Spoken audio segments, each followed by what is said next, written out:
certainty of death, small chance of success. What are we waiting for?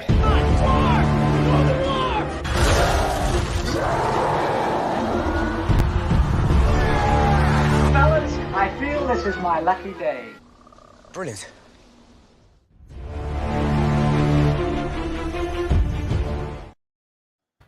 Hey, and welcome to another episode of Rankum. This is going to be a fun one today. We don't do a lot of topics based on classic directors and classic films, but this time we go to Francis Ford Coppola, who probably directed one of the greatest trilogies of all time, even though it didn't win the trilogy tournament. But I've got some great people here. Garth, how are you feeling? All right, hanging in there. And I wish I'd seen more of his movies, but I think we'll all come around to about the same 12. Yep. And we've also got here Dan. Dan, how's it going? Oh, it's going great, man. I was just so glad you reached out to me, Malcolm, for this one, because Francis Ford Coppola is my third favorite director of all time. I've seen a lot of his films, and, I'm just going to try to make you guys an offer you can't refuse. But I'm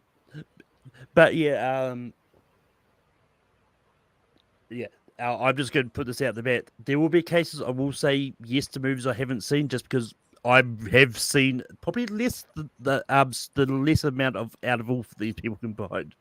But how Rankin works is we're going to go around and bring up a movie that we think belongs on a top 12 list, and if it gets the majority of yeses, then it makes the list, and then at the end we rank them. Just a side note that I didn't actually realize when I had this on the thing. The TV show The Offer has actually just been released, so it's quite fitting that this is a topic we do for this week. And I saw all the episodes already, and let me tell you guys, if you like The Godfather, if you like Coppola, if you like the story behind making movies, you're going to love The Offer. It is phenomenal. It's going to get a lot of Emmys and all those things. I mean, it officially dropped on the 28th, so it's already out now for people. But anyway... I've seen all 10 episodes, Malcolm. All 10 episodes. Now, Dad, no need to brag. But anyway, Garth, what is the first movie you're going to bring up? All right. There are a lot of ones that are the obvious choices, and I know they'll come up later. My first pick, I'm actually going to go with my personal favorite. And it came in between Godfather and Godfather Part 2. It's The Conversation. And I just really love Gene Hackman in this movie. It's one of his best roles. You even have small parts with like Harrison Ford. And it's a brilliant movie. And I'm wearing my Enemy of the State cap, which is a good unofficial sequel. Gene Hackman's Edward Burl Lyle is kind of like Harry Cole in The Conversation. And it's a movie that doesn't get enough praise, I think, in the community. And it's my personal favorite of his. Dan, what do you say about The Conversation? Yeah, that's a no-brainer for me. The Conversation is a great film. I'm a huge Gene Hackman fan. John Cazale is great in it, and he was only in 5 films in his career, but one of them was The Conversation. Coppola, he did it in between doing the 2 Godfather films. What an interesting little small film he does in between doing these 2 great gangster epics. But yeah, I love The Conversation. Great points you made about Enemy of the State and Brill and all that stuff. That was good points, Garth. But Dan, what is the first movie you're going to bring up? Well, I'm not going to mess around here. I'm here for a reason. I'm here because I'm one of my top 2 films of all time is The Godfather. So it's a no-brainer for me. The Godfather. What more is there to say? Unless you want me to say Luca Brasi swims with the fishes or something like that. Sleeps with the fishes. You're right. But yeah, Dan, you made me an offer I can't refuse, and I definitely can't refuse The Godfather. Look, I've said it before, The Godfather is great, and I've no doubt that the other ones may come up, may or may not come up. But yeah, The Godfather is a great movie. It's a yes for me. Scarf, what do you say about The Godfather? No, yeah, of course, yes. You know, how could anyone say no to that? But yeah, you know what? I'm actually going to get the other one out the way. I'm going to go for The Godfather Part 2. Look, it's very rare that you get a sequel which is just as good, if not better, than the first one. And like, if you ask people what their favorite Godfathers, they're either going to say one or two, easily. And Godfather Part 2 is great. And it deserves to be here. Robert De Niro channeling Marlon Brando as a younger Vito Corleone is something that I did not know was going to be possible. But Garth, what do you say about Godfather Part 2? Oh yeah. In fact, the stuff with Robert De Niro, I prefer the best of the two Godfather movies. So definitely. And Dan, what would you have said about the Godfather Part 2? Well, yeah, I mean, this is another. It's in my top 3 of films of all time. The Godfather Part 2 is, and let me tell you something. It's really interesting when this comes up in the offer, when they start talking about doing the sequel to The Godfather, and it's information that it's like, wow, that's stuff I didn't know, and it's kind of interesting how that transpires towards the end of the series. But yeah, the offer, God almighty, what can I say about the offer? But yeah, The Godfather Part 2, I mean, I knew it was you, Fredo. I knew it was you. But Garth, we go back to you. All right. This is going fast. Next pick, I'm going to go with Apocalypse Now. Great war movie with lots of humor and lots of dark stuff. And it's just one of my favorites. I don't have much more. But Dan, what do you say about Apocalypse Now? Well, yeah, I mean, Apocalypse Now is once again another no-brainer for Coppola. I mean, what he went through making this film. I mean, they depict what Coppola goes through in the making of The Godfather in The Offer, but what he went through an Apocalypse Now might have been worse than what they went through making The Godfather. I mean, Brando's overweight. He's got Post-it notes or whatever all over the place trying to read his lines. And, he disappears at one point. I mean, and they're in a dang jungle, and you got these, just the whole movie is just like a fever dream of craziness. And it's so crazy. They made a documentary about the making of Apocalypse Now. His wife actually made it. I think Coppola's wife made the documentary because she depicted all this stuff that was going on cameras and interviews and stuff. But yeah, Apocalypse Now might be one of the greatest war movies of all time, despite all this craziness that happened making this movie. It still turned out to be one of the greatest war movies of all time. You got to love Napalm in the Morning. Yeah. Yeah, this is a I came to Apocalypse Now very late. Like, I literally just saw it for the first time this week. For preparation for this, I've no idea what cut I've saw. I think it was the final cut. But there's so many different cuts out there. Final cut's a good one, Malcolm. Yeah, I mean, it's one of those ones that it's fine. Like, I'm not a big fan of war movies per se. Like, but Apocalypse Now is good. I still would have said yes to this. Yeah. Dan, what's the next one you're going to bring up? My next one is a film called Tucker, A Man in His Dream. We all love like a good biopic, but this is a biopic that about somebody that I didn't know anything about until I saw the movie. And Jeff Bridges plays Tucker, and he creates a car, a sedan back in like the 1950s when you had the big boys like Henry Ford and some of these companies, GM and some of these big massive car companies. And he's like this little guy trying to do his own dream of creating his own car. And if you end up getting one of his cars, you got something, because that's a rare piece of American history if you have a Tucker. And this movie, Jeff Bridges gives an Oscar-worthy performance as Tucker. And this is an underrated Coppola film, and I just absolutely love it. Tucker, a man in his dream. It's about the American, dream, no pun intended. It's like we all kind of had the American dream in a way, Yeah. This is one that I haven't seen myself. I'm probably going to say no to this, just because I was just reading about that just then. But it's one of those ones that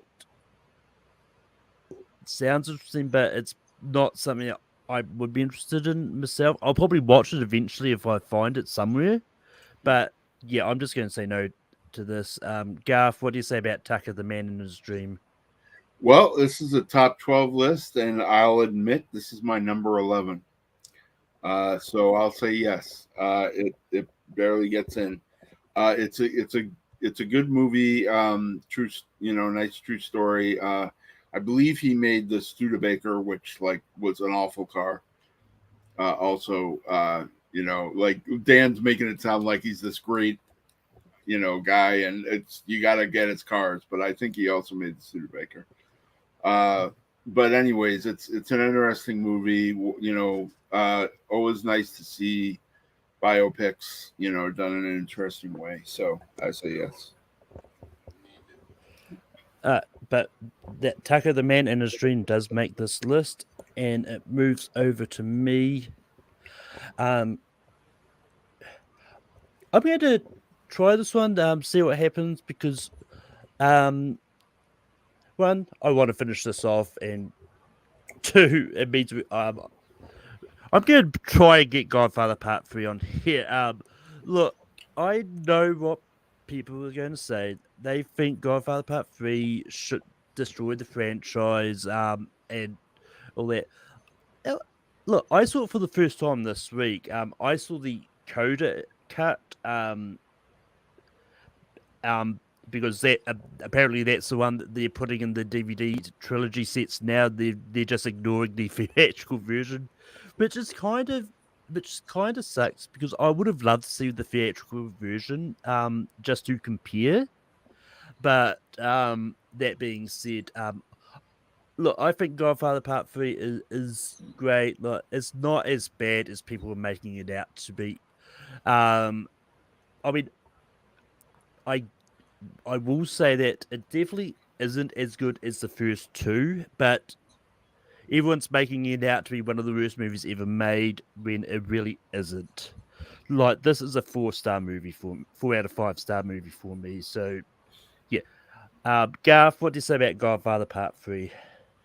I'll say yes. It's, like you said, basically it's like when you compare it to the first two Godfathers, that's when it's like it's not great. But compared to other people's movies, it's still a great movie. It has its faults, but overall it's a great movie. I had it lower down on my lists. But I'd say yes to it. Dan, what do you say about Godfather Part 3? Yeah, I mean, any Michael Corleone, unless it's absolutely awful, which this is not an awful movie. This got nominated for an Academy Award for Best Picture. He got nominated, I believe, for playing Michael Corleone again. Maybe not. I can't remember. But this is a very good film. But like you guys said, in comparison to the first two, it's not as good as those. And so that's what people were measuring it by. But it's not a bad film at all. And Pacino's great in it. And some people don't like Andy Garcia, but I actually like Andy Garcia. And, yeah, so definitely this. I had this, I think, at number 10 on my list. So this would have made the list for me.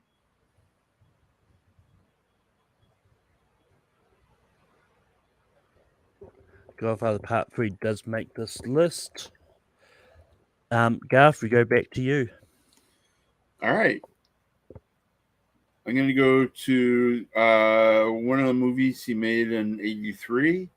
I'll go with The Outsiders, based on the book. It's a great all-star cast. Amazing that he got them all together, and then went on while he was working on it. Went on to write and later that year put out Rumblefish 2. So it was an amazing year for him. And it's a great coming of age movie with brutal scenes, and I recommend it. Dan, what do you say about The Outsiders? I love The Outsiders. I'll tell you right now, I was only about 9 years old when I saw this, but I read the book in school by S.E. Hinton. And I mean, what an all-star cast. It's got Tom Cruise. It's got Ralph Macchio. It's got Patrick Swayze. It's got D.B. Sweeney. It's got, an all-star cast in this movie. And the irony is he actually filmed this and Rumblefish back to back in Tulsa, Oklahoma. So they have a similar aesthetic, a similar look, kind of similar stories, because they're both movies based on books by S.C. Hinton. And I love The Outsiders. And I just got the Studio Canal 4K last year. Oh my God, what a great restoration by the Coppola Archives.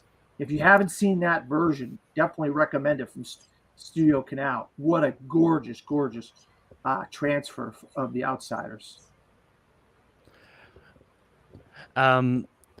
But yeah,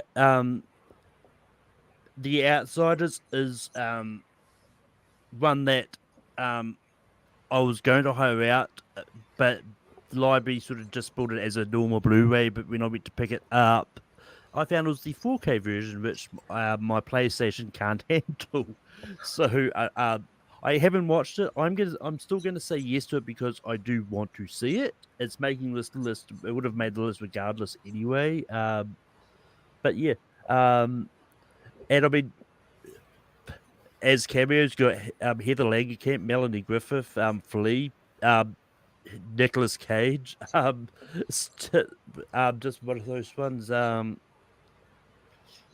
But yeah, Outsiders makes this list. Dan, we go back to you. Yeah. Now here's a film that's kind of it gets some divisive opinions because of some of the acting might be a little bit wooden and some of that kind of stuff. But I think there's a lot of aspects of this film that are just fantastic, and some of the performances are great. And you get to see some actors early in their career that you're like, wow, these people are doing some great work. I can't wait to see them in more things. And one of those people is Gary Oldman in Bram Stoker's Dracula. This is one of my go-tos when I think about vampire movies, and I love a lot of this movie. Yeah, are there some wooden performances? Sure. I mean, what are you gonna do? Anthony Hopkins is really good in it. I mean, Winona Ryder. And it looks the aesthetic and the production design is fantastic in it. Bram Stoker's Dracula. I think it's fantastic. Yeah, this is one that for the longest time I've always wanted to see.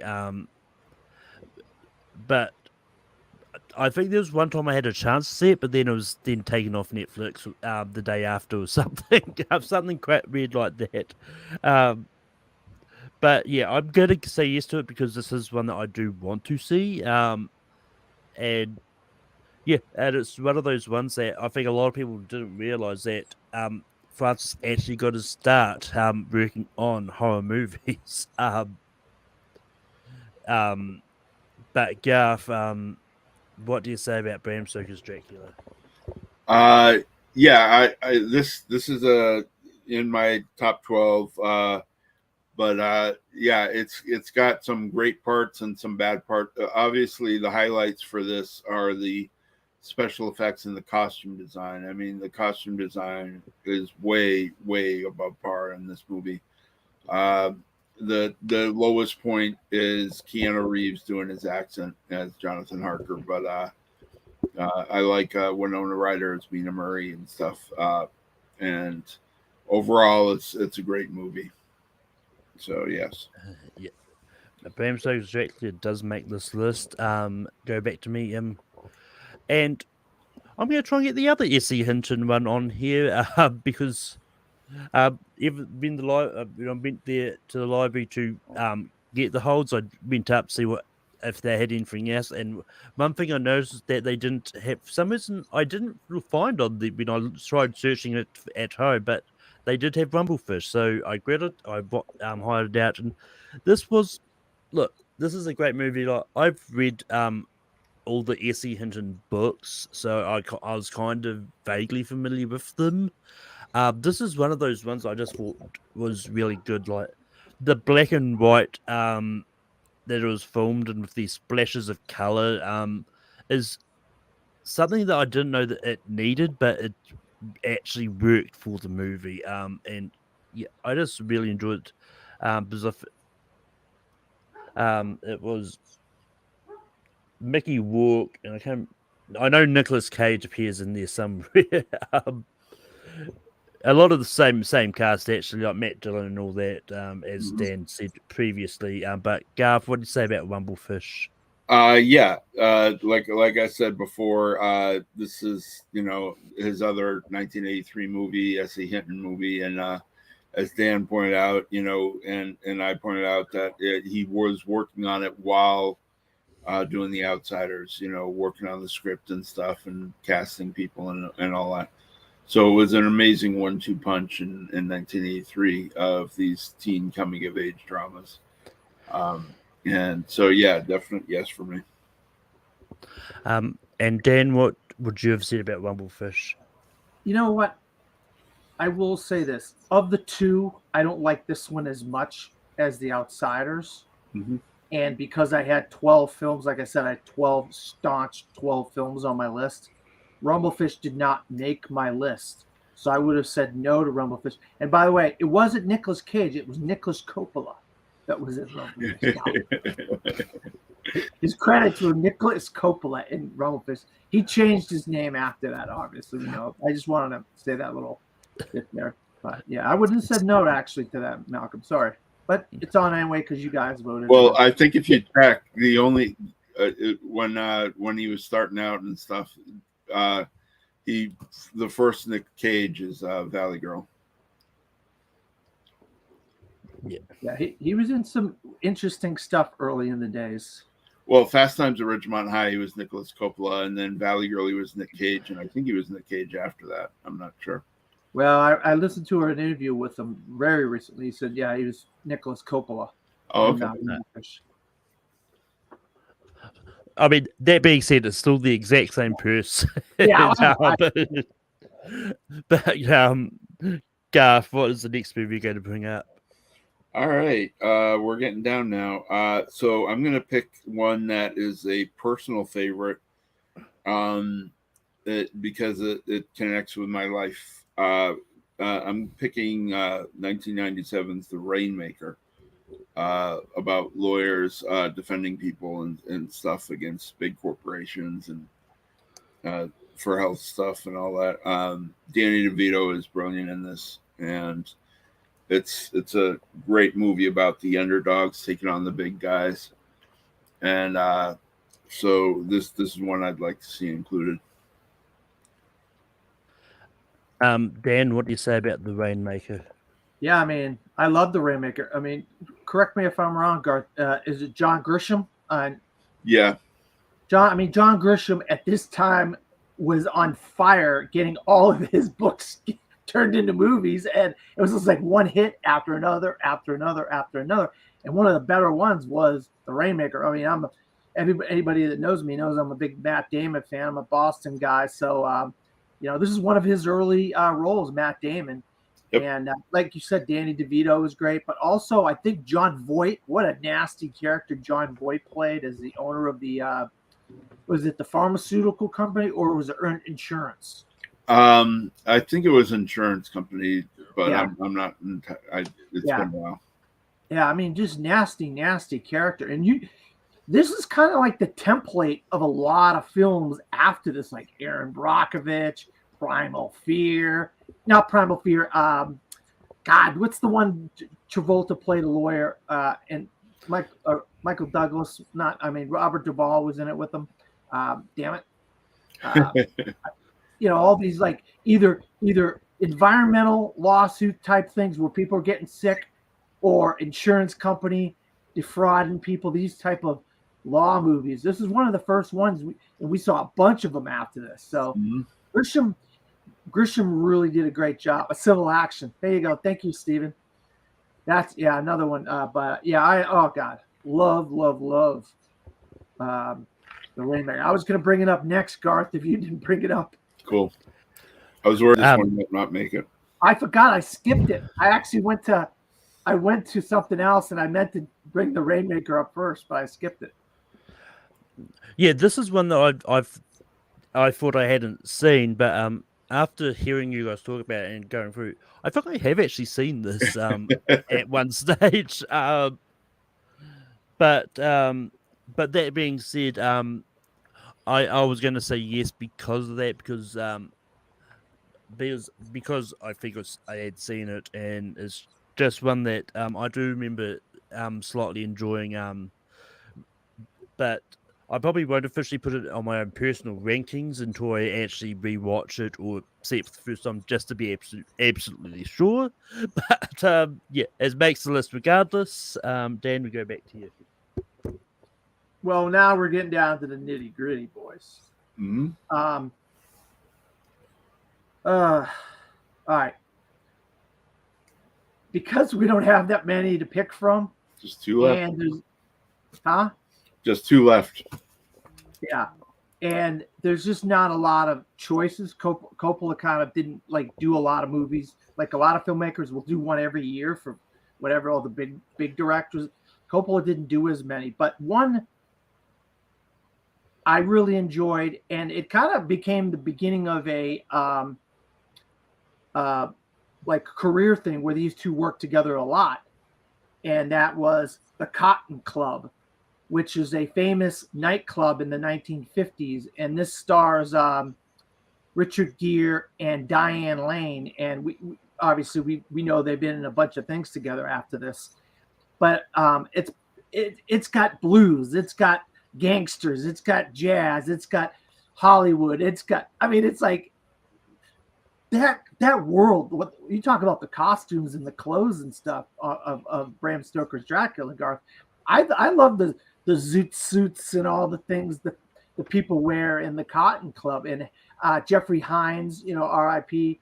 Rest in peace, Jeffrey Hines. He's really good in it. But yeah, a movie that a lot of people don't talk about, and I'm hoping that it gets a restoration with the Coppola archives coming up, or doing all these restorations. I'm hoping they do a restoration of the Cotton Club. I'd love to get this. And I'm a big fan of Richard Gere and Diane Lane. So I'm going to go with the Cotton Club. Yeah, this is one I personally haven't seen. But when this topic came up, the first thing I did was message someone who I know is probably a big fan of Francis Ford Coppola that wasn't going to be able to be here, and that's Kirk. And this is one he recommended that I watch. Eventually, I'll probably find it and watch it. But I haven't seen it. But I'm actually going to say yes to it just for the fact that Kirk recommended it to me, and you brought it up. So I think so. And it sounds interesting. Garth, what would you have said about the Cotton Club? Yeah, this barely made my top 12. This, I like this movie. Unique take about the Harlem Club, and but mainly having Richard Gere be the star of it. There are other movies about the Cotton Club that I prefer, but this is still a good movie. And like Dan says, the period costumes and stuff are really nice to see.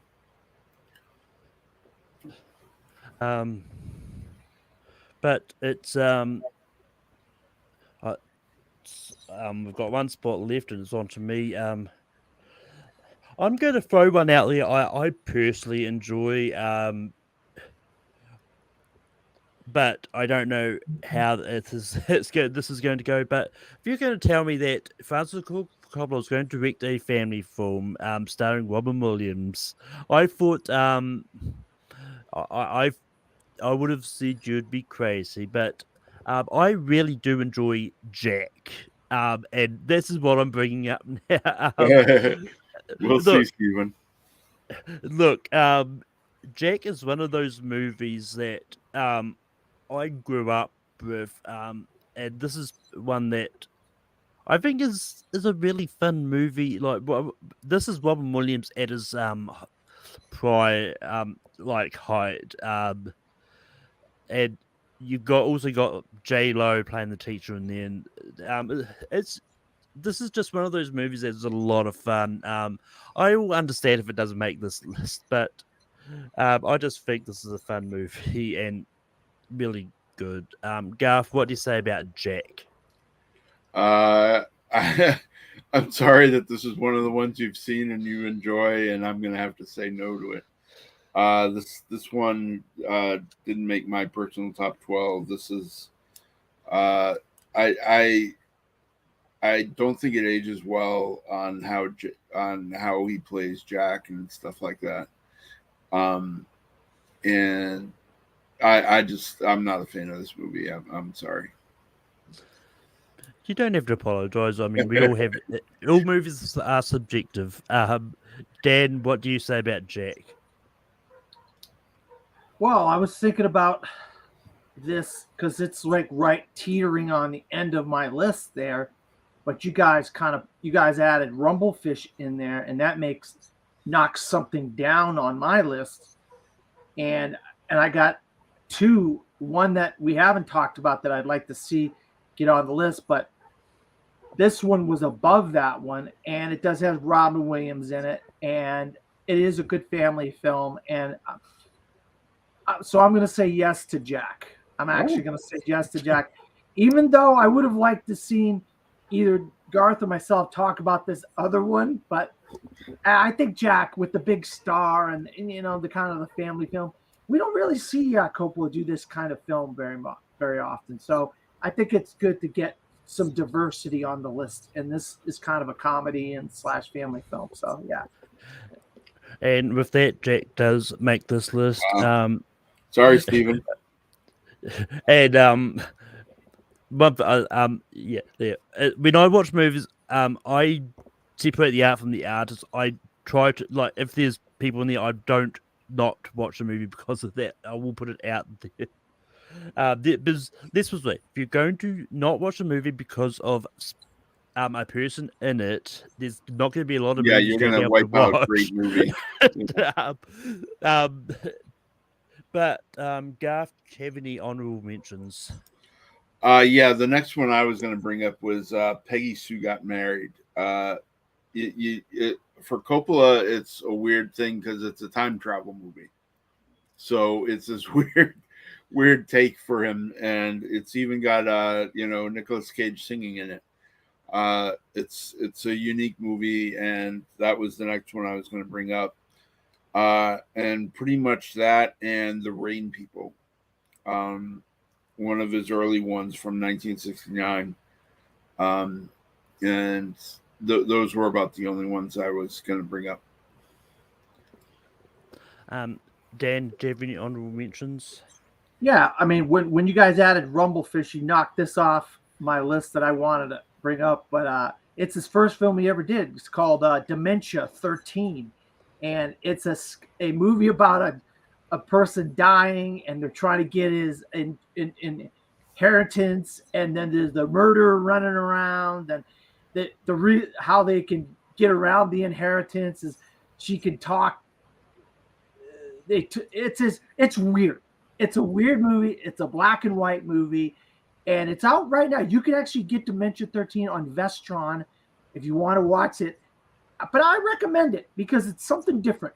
You don't see this kind of thing all the time, but in the kind of the thems, those kind of like those type of movies where it's the atomic age, Garth. You know the weird kind of atomic age of films and stuff. They did these kind of goofy, bring people coming alive from the dead, or all these different weird sci-fi types of things.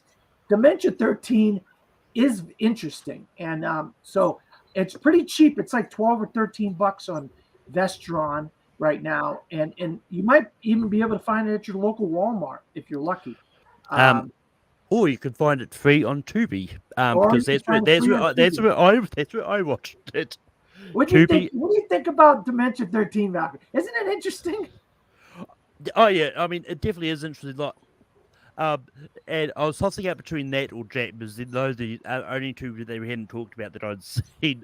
I decided to try for Jack, thinking I probably wasn't going to make the list, but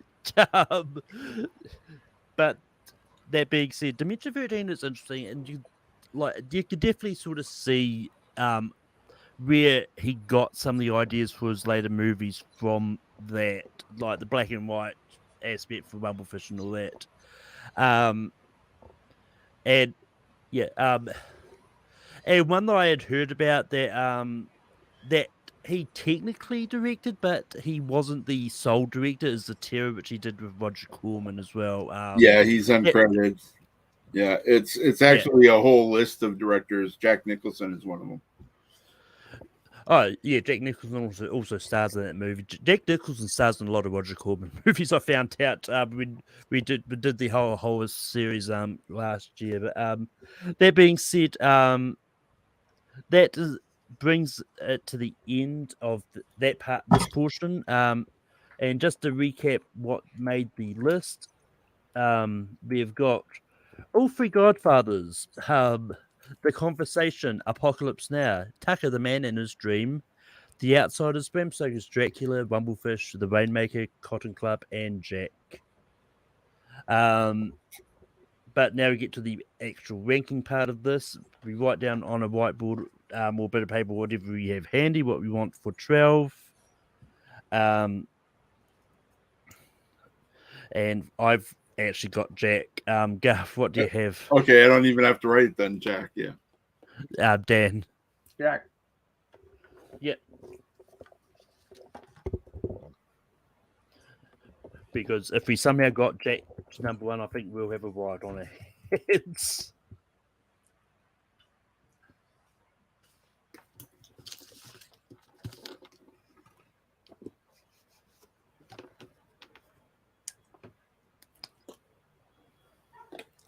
All right.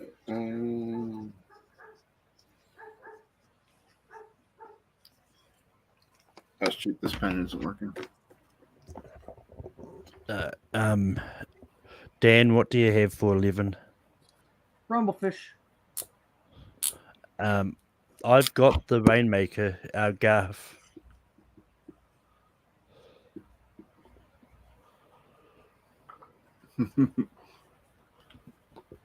The Cotton Club. Sorry. So we've got a three-way tie. So go to the chat. The Cotton Club, The Rainmaker, or Rumblefish at 11. The first one that I see will be the one that decides what becomes 11.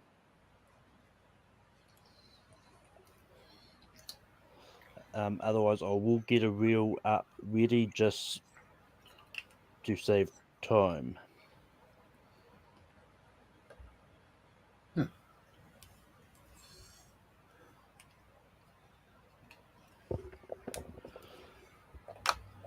I didn't realize that I thought this would go slower, Malcolm. I would have stayed at 8 o'clock if I had known this was going to go slower. I didn't realize it was going to go this fast. I'm sorry. No, it's fine. Well, yeah. I mean, obviously, the first 4 or 5 are all like, "Oh yeah," you know. Yeah, I mean, it's one of those ones, and plus, there's only 24 movies to choose from. But I did get a comment from Stephen, but he's going to go with Rumblefish. Okay.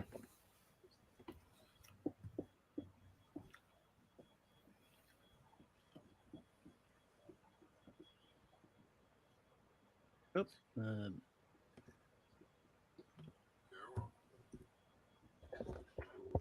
Sad news about Neil Adams, huh, Garth? Oh, I know. I've got some original work by him too. God, his work was so beyond its time. I got to meet him once. He came to a signing at our comic store. Dan, what do you have for number 10? I went with the Cotton Club. There you go, Garth. I was sticking for the Rainmaker, but And I went Cotton Club.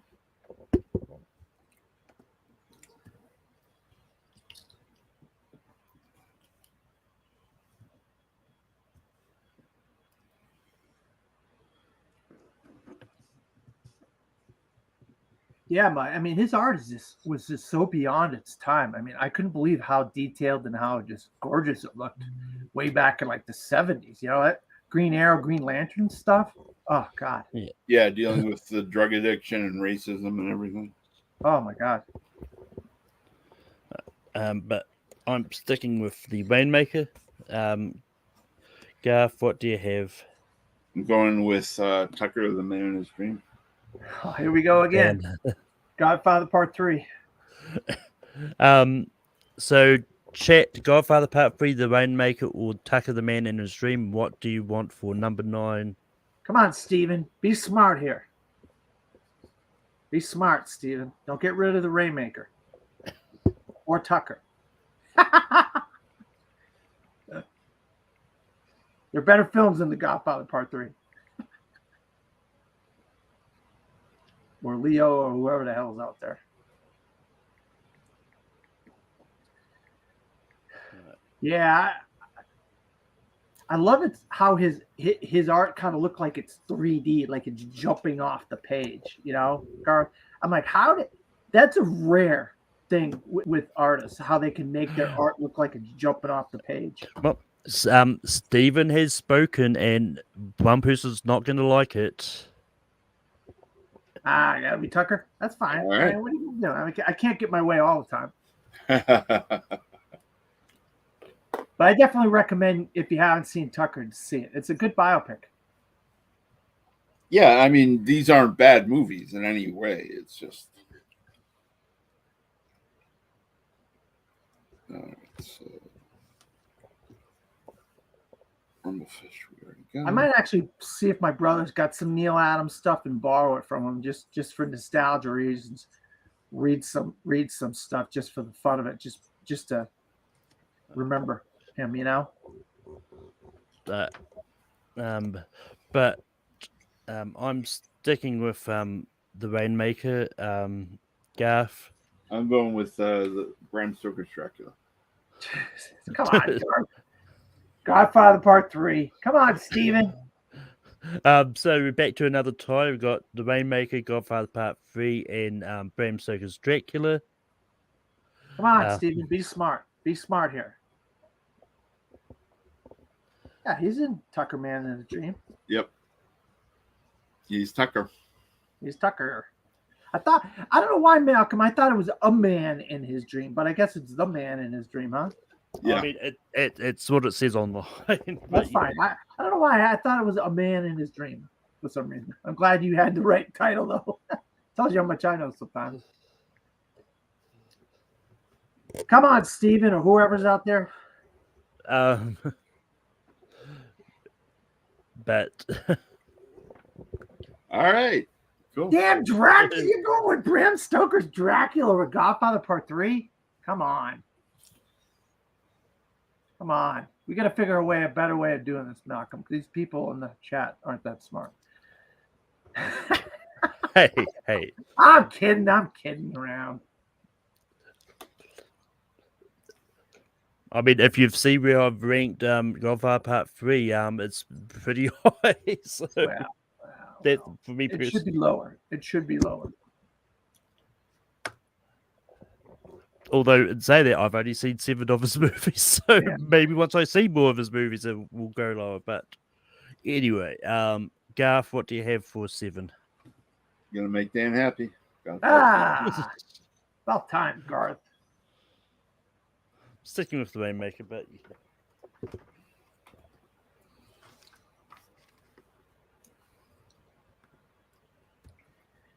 What you got coming out, Garth? Got anything coming out? For what, comics or something? Yeah, that stuff you're drawing. Nothing currently, but Bad Kids Press, our comics company, has a lot of new releases coming out. Oh, okay. I wonder if my brother gets any of that stuff. He gets so much. I don't know what he gets and what he doesn't get. You know. Yeah, we're kind of a low independent. I mean, we're in previews and stuff like that, but what we got left? Jeez. So we've got The Conversation, The Godfather, Godfather Part 2, Apocalypse Now, The Outsiders, and The Rainmaker. Dan, what do you have for 6? Number 6, The Outsiders. Sticking with The Rainmaker, Garth. I hate to do this. I love this movie, but I'll go with The Rainmaker. Ah, shoot. Why did I erase mine then?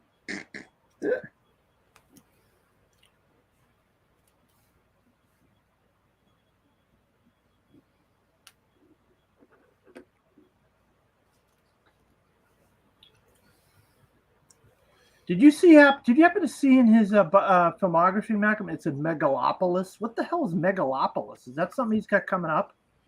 Is that I think it's the new thing he's working on. I don't know when it's planned for. Yeah.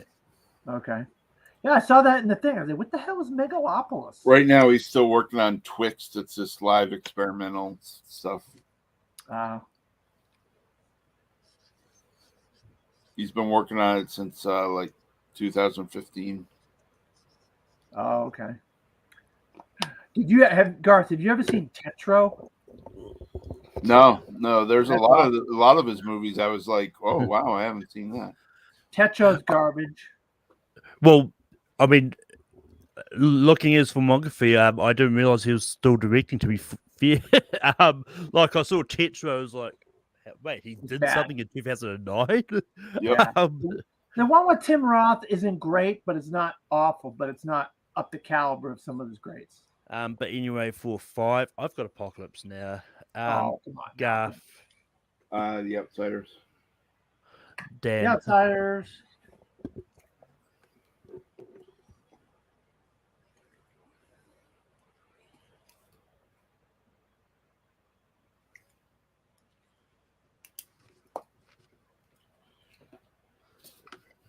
But we've got 4 left. Got the Godfather Parts 1 and 2, The Conversation, and Apocalypse Now. Literally the first 4 we brought up. Garth, what do you have it for? Out of these, I gotta go with Apocalypse Now. Dan. I know Garth ain't gonna like it, but The Conversation. Apocalypse Now. Oh God. Really? You guys think Conversation's better than the Apocalypse Now? Well, like I said, it's my favorite. Yeah. I mean, I haven't seen it. I generally avoid voting for things I've not seen. So, Well, someone's gonna vote for something now. We only have what? I know we only got the 3: The Godfather Parts 1 and 2, and The Conversation. So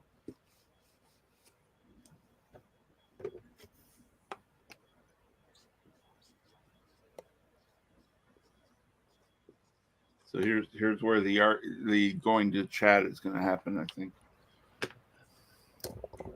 Quite possibly, provided we've all got a different one of those 3.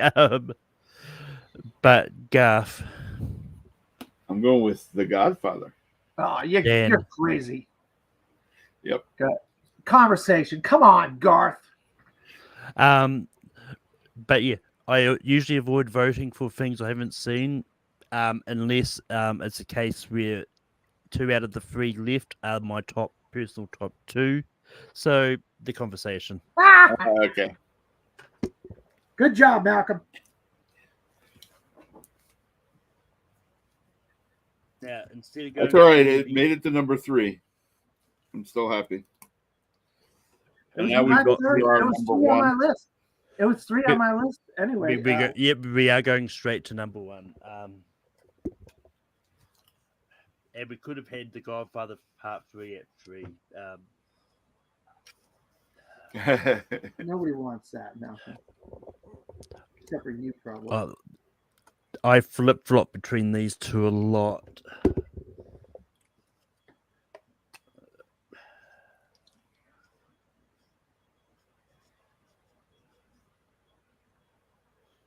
I didn't realize this was going to go exactly an hour. We didn't have to move it from 8 to 7. It's. I mean, depending on how long the plus goes, it's probably not going to go exactly an hour. But Dan, what do you have as number 1? The Godfather. The Godfather Part 2. Oh, Malcolm. Godfather Part 2. Yep. So that means Godfather Part 2 is number 1. Interesting. I'll be interested to see the comments on this, Malcolm. And see, Kirk's the guy I would have definitely wanted to weigh in on this and see what he had to say. Because I'm surprised Kirk wasn't. I was expecting Kirk to be on this. To be honest. I mean, I asked him. He was just busy. But I will say, I don't think he will be too upset about this because a lot of the ones that made the list are ones that he suggested I watch. So, but that being said, our top 12 Fathers for Coppola movies are: at number 12, we've got Jack. At 11, we've got Bumblefish. At 10, we got The Cotton Club. At 9, we got Tucker, the Man in His Dream. At 8, we got Bram Stoker's Dracula. At 7, we got The Godfather Part 3. At 6, we got The Rainmaker. At 5, we got The Outsiders. At 4, we got Apocalypse Now. At 3, we got The Conversation. At 2, we got The Godfather. And 1, we got The Godfather Part 2.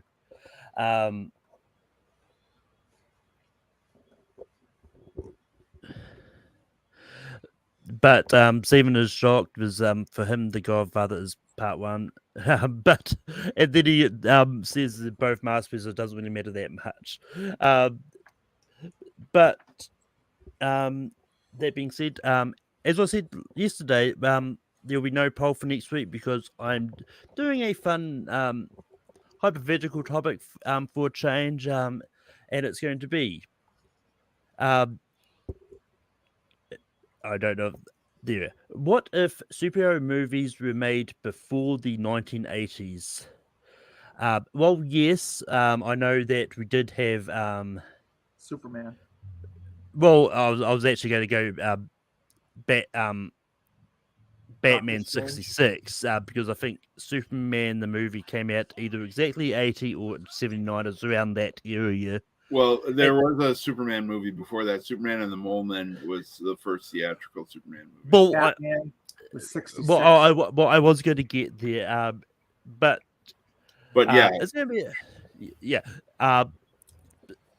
but it's going to be a fun one because we're going to be going where we think who we think will have been cast. And be interesting to see what happens. I've definitely got some interesting ones there. We will be having Andres Gallegos on there. Gallego. So, yeah, no, I knew I was going to.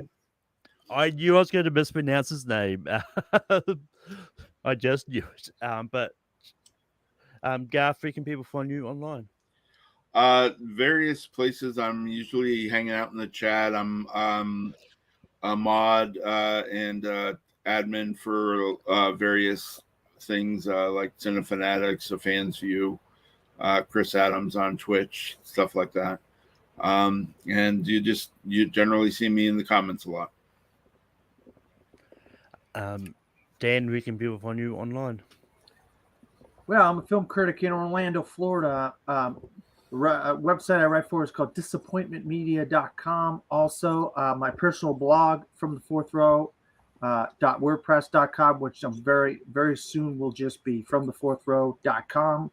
My website, where those two places I write all my reviews of TV shows, movies, retrospectives, anniversaries, you name it. And stay tuned Tuesday morning. My Doctor Strange and the Multiverse of Madness review will be out bright and early that morning. Also, I am a panelist on Gone with the Wind with this gentleman right here, Malcolm Lay. We talk about all things awards season, and we already got some nice awards contenders. Oh, I can't wait to maybe do something in May where we get to talk about some of these early awards contenders. Every once in a while, me and Malcolm will bicker, but we love each other anyway. Also, my name, Dan Skipal on Facebook, Twitter, Instagram, Pinterest, or From the Fourth Row, or something like that. And you can find me over on Take 3. I host Ranking every week. Join us next week for the what if superhero movies were made before the 80s or were more prevalent before the 80s. You can also find me on God with the Wind and all that. I was on Picture This over on the Dual Pickle Network channel where we talked about the movies that were nominated for the Oscars in 1998. And you can find me doing trivia all over the place over on Full Metal. I'm going to be on Full Metal Classic tomorrow with Dan. So yeah, one of us will win. One of us will lose, maybe both of us will lose. Who knows? But until next time, see you.